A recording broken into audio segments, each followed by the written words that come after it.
Welcome back. I am Shiv sir from Uttar Pradesh. मेरे प्यारे दोस्तों, क्लास 10 मैथ एनसीईआरटी आज मैं स्टार्ट कर रहा हूँ। सबसे पहले बेटा जो पहला चैप्टर है वास्तविक संख्या यानी रियल नंबर जो है क्लास 10 मैथ का एनसीईआरटी जो है रियल नंबर जो है बेटा, इसको बेटा जानने के लिए सबसे पहले आपको बेसिक जानना पड़ेगा। जैसे प्राकृतिक संख्या ये सब हो गई तो आपने 8 स्टैंडर्ड में पढ़ा होगा, 9th स्टैंडर्ड में इसे पढ़ा होगा। चलते हैं इसको एक बार हम रिवीजन करवा देते हैं, उसके बाद हम स्टार्ट करते हैं। तो मेरा पहला क्या है, नेचुरल नंबर यानी प्राकृतिक संख्याएं। तो बेटा प्राकृतिक संख्या क्या होती है, हमें गिनती का यानी प्राकृतिक संख्या क्या होती है, हम जो चीज़ काउंटिंग करते हैं उसमें जो प्रयोग होती है वही हमारे क्या है, नेचुरल नंबर होता है।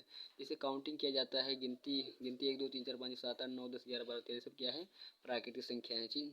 ठीक, मतलब एक से लेकर अनंत तक यानी इन्फिनेटिव तक जो संख्याएं होती हैं क्या होती है, हमारा नेचुरल नंबर होता है। और नेचुरल नंबर को बेटा हम n से प्रेजेंट करते हैं। ओके, अब क्या है और मतलब होल नंबर क्या है, पूर्ण संख्या।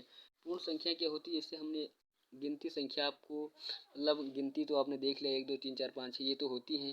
जब आपको जीरो का भी कहीं कहीं प्रयोग होता है, जैसे कोई चीज़ गिनी जाती है तो गिनती तो हो जाती है 3 4 5 6 7 9 10 11 1 2। कहीं पर जीरो का भी काम पड़ता है, इनके पास कितनी पेन है, इनके पास 0 पेन है, इनके पास 3 4 पेन है, तो वहाँ पर जीरो का भी प्रयोग होता है। तो इसलिए पूर्ण संख्या भी बन गया। ठीक, पूर्ण संख्या। ठीक, उसके बाद बेटा आइए, यानी पूर्ण संख्या को हम प्रेजेंट करते हैं W से। अब आइए इंटीजर नंबर यानी पूर्णांक संख्या, इसको हम प्रेजेंट करते हैं Z से। तो पूर्णांक संख्या जैसे आपने गिनती संख्या देख लिया, फिर जीरो की संख्या देख लिया, आपने माइनस वाली संख्या को ऐड कर दो क्या बन जाता है, पूर्णांक संख्या बन जाती है। जैसे -3 -2 -1 0 1 2 3 4 5 6 7 8 9 10 11 12 अनंत तक। ठीक, जैसे बेटा ये क्या होता है, पूर्णांक संख्या होती है। सिंपल ऐसे ही याद रखे रहो कि प्राकृतिक संख्या में जीरो को ऐड करने पर बनी संख्या को पूर्ण संख्या कहते हैं, और पूर्ण संख्या में माइनस वाली संख्या को ऐड करने पर बनी संख्या को पूर्णांक संख्या कहते हैं। अब आइए इवन नंबर देख लेते हैं। क्या है इवन नंबर, इवन नंबर क्या है, सम संख्या जो दो से कट जाए उसे कहते हैं इवन नंबर कहते हैं, यानी पूर्ण यानी सम संख्या कहते हैं। दो से कट जाए, दो से कौन कौन संख्या कटती है, जैसे यहाँ पर लिखा क्या क्या लिखा है, 2 लिखा है, 4 लिखा है, 6 लिखा है, 8 लिखा है, 10 लिखा है। ठीक, ये सब संख्या क्या है बेटा, 8 10 हो गए, हमने इतना ही लिखा है।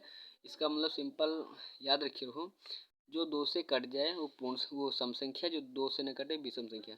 तो देखो बेटा 2 से कट जाता है, 4 भी 2 से कटता है, 6 भी 2 से कटता है, 8 भी 2 से कटता है, 10 भी 2 से कटता है, और 12 14 16 18 20 22 26 28 सब 2 से कटता है। ठीक, तो ये सब संख्या क्या है बेटा, हमारी सम संख्या है। ओके, जैसे कटने का मतलब क्या है बेटा, भाग। जैसे भाग देकर देख लीजिए, जैसे यहाँ पर बेटा लिखा है 12 लिखा है, तो 12 को 2 से डिवाइड करोगे तो कितना हो जाएगा, 6 हो जाएगा। ठीक, 2 छंग 12 हो जाएगा। यहाँ पर दूसरा देख लो 14 यानी 14 को देख लो 2 से डिवाइड करोगे तो कितना हो जाएगा, 7 हो जाएगा। यहाँ पर 18 को देख लो 2 से डिवाइड करोगे कितना हो जाएगा, 9 हो जाएगा। इसी प्रकार मतलब 100 देख लो 2 से डिवाइड करोगे तो क्या हो जाएगा, ये 50 हो जाएगा। ठीक, मतलब जो 2 से पूरा पूरा कट जाए वो संख्या क्या होती है, इवन नंबर यानी सम संख्या होती है, जैसे हमने यहाँ पर आपको बता दिया है। ठीक है, ये क्या है, सम संख्या है। अब आइए देखते हैं विषम संख्या यानी ओड नंबर। ओड नंबर क्या है, जैसे 1 3 5 7 9 11 13 ये सब क्या है बेटा, हमारा ओड नंबर यानी विषम संख्या, जो 2 से ना कटे तो उसे क्या कहते हैं, हम विषम संख्या कहते हैं। जैसे 2 से ना कटे, तो 2 से कौन संख्या नहीं कटती, जैसे यहाँ पर 3 देख लो 2 से कटेगा नहीं कटेगा, ये काटोगे तो 2 एकन्नम 2 आएगा, फिर पॉइंट में कुछ कटेगा, पॉइंट में तो ही कटेगा। तो ये सब क्या है बेटा, हमारा विषम संख्या है। ठीक, यानी ओड नंबर है। ओके, अब आइए देखते हैं परफेक्ट स्क्वायर। देखते हैं बेटा परफेक्ट स्क्वायर।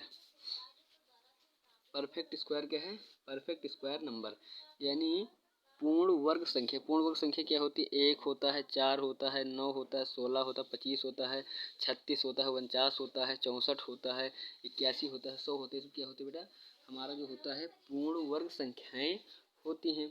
ठीक, उसके बाद आइए परफेक्ट क्यूब नंबर यानी पूर्ण घन संख्याएं। पूर्ण घन संख्याएं क्या होती हैं, जैसे 1 8 27 64 125 ऐसे ऐसे होती हैं।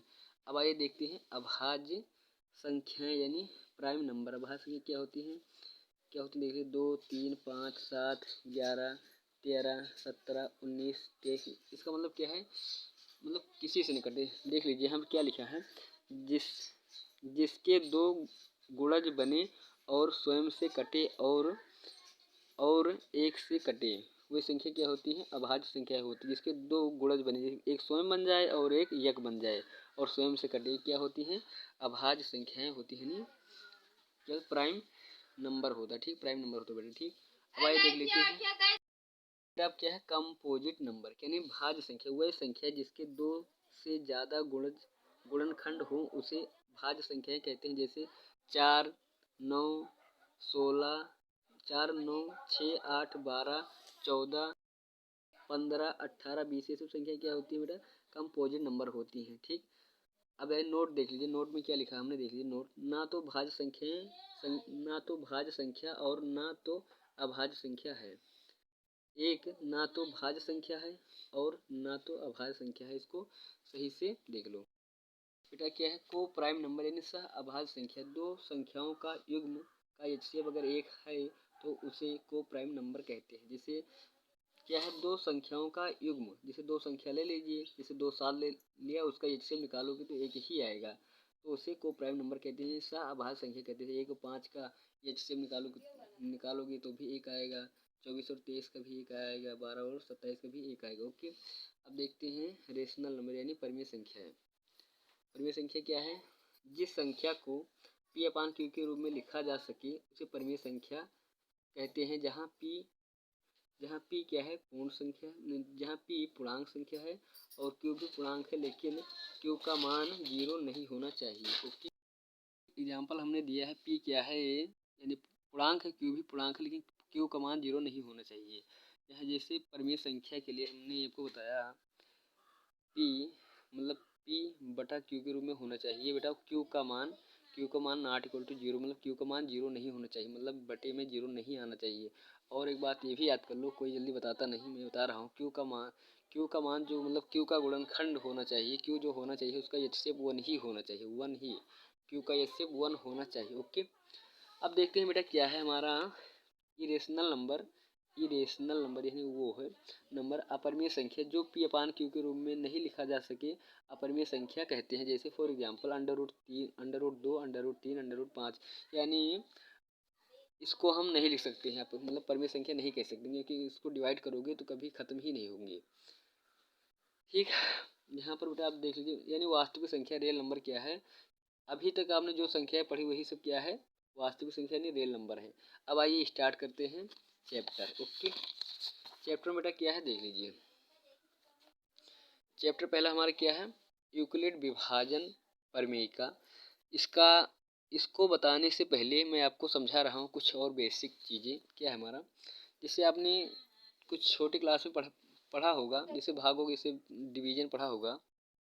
क्या है, जैसे यहाँ पर लिखा है 24 को आप 7 से डिवाइड करोगे तो 7 मतलब 7 3 21 आ जाएगा, फिर 3 बचेगा। यहाँ पर 16 को 5 से डिवाइड करोगे तो 5 3 जा 15, 1 बचेगा।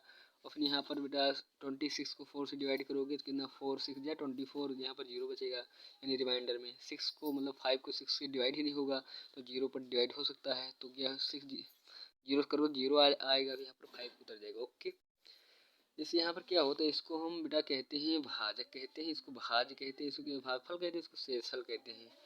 उस ठीक, यहाँ पर आपको लिख सकते हो, इसको आप लिख सकते हो, जैसे यहाँ पर क्या है 24, क्या बेटा ये 24 बराबर 7 गुणे 3 प्लस 3, क्योंकि 7 3 21 हो जाएगा, 7 3 21 प्लस 3 24 हो जाएगा, ठीक। उसके बाद 24 16 बराबर 16 बराबर 5 गुणे 3 प्लस 1, फिर ओके, इसको भी लिख सकते हो इस तरह से, 4 6 24, 0 हो जाएगा, ठीक है। अब क्या होता है, आपने छोटी क्लास में पढ़ा होगा, भाज्य बराबर भाज्य गुणे भागफल प्लस शेषफल। इसी का उपयोग अब मैथमेटिकल रूप में क्लास 10th में उपयोग किया गया है यूक्लिड विभाजन परिमेयिका को। आप यूक्लिड विभाजन परिमेयिका जो पढ़ चुके हो बट आप जानते नहीं हो। ओके, तो मैं आपको बता रहा हूँ, लेकिन यहाँ पर याद रखना, जो भाज्य बराबर भाज्य गुणे भागफल प्लस शेष यूक्लिड विभाजन परिमेयिका में आपको सिर्फ यही पढ़ना है। यहाँ पर भाज्य को उन्होंने लिख दिया है, ये लिख दिया है, भाजक को यहाँ पर बी लिख दिया गया है, भागफल को क्यू लिख दिया गया है, शेषफल को आर लिख दिया गया है, बस और कुछ नहीं किया गया है, सिंपल आप जानते ही हो। लेकिन याद रखना, आर का मान कभी भी बी से बड़ा नहीं हो सकता। यहाँ पर देख लीजिए, आर का मान बी से कभी बड़ा होगा, आप भी देख लो, यहाँ पर आर क्या है, ये है, आर का मान बी से कभी छोटा यानी बड़ा होगा ही नहीं, ठीक छोटा ही होगा, जानते हो, क्योंकि बड़ा होगा तो एक बार और मतलब डिवाइड हो जाएगा, तो छोटा ही होगा, और यहाँ पर छोटा ही होगा, देख लीजिए। और एक बात और याद रखना, आर का मान 0 के बराबर हो सकता है और 0 से बड़ा भी हो सकता है, क्योंकि यहाँ पर देख लो आर का मान 0 है और 0 से बड़ा भी है, 5 भी है, तो इसी तरह यहाँ पर लिखा गया है आर का मान 0 से बड़ा या बराबर, लेकिन बी से छोटा हो गया। अब आइए दिखाते हैं आपको यूक्लिड विभाजन प्रमेय का क्या है, देख लो। दो धनात्मक पूर्णांक ये और बी, मतलब दो धनात्मक पूर्णांक होना चाहिए ये और बी दिए रहने पर ऐसी अद्वितीय पूर्ण संख्याएं क्यू और आर यहाँ पर होना चाहिए। क्यू और आर विद्यमान है कि ये बराबर पी क्यू प्लस आर, ठीक, और आर का मान 0 से बड़ा बराबर बी से छोटा, यही बेटा हमारा यूक्लिड विभाजन प्रमेय का है। यहाँ पर जो दो संख्या इन्होंने बताया दो धनात्मक पूर्णांक होना चाहिए, दो धनात्मक पूर्णांक होना चाहिए ये और बी, कोई धनात्मक दो पूर्णांक ले लेना। उसके बाद जब उसका डिवाइड करोगे तो यहाँ पर क्यू और आर जो आएगा, यहाँ है मतलब क्यू और आर मतलब पूर्ण संख्या होनी चाहिए। क्यू और आर का मान, यानी क्यू और आर का मान 0 भी हो सकता है, 1 भी हो सकता है, 2 भी हो सकता है, आर का मान 0 भी हो सकता है, 1 भी हो सकता है, 2 भी, 3 भी, इसका भी मतलब कोई भी हो सकता है, मतलब 0 और 0 से बड़ी संख्या कोई भी हो सकती है, पूर्ण संख्या है। ओके, अगर वीडियो अच्छा लगा हो फ्रेंड तो लाइक करना, शेयर करना। नेक्स्ट वीडियो में फिर मिलेंगे, जब तक के लिए जय हिंद जय भारत।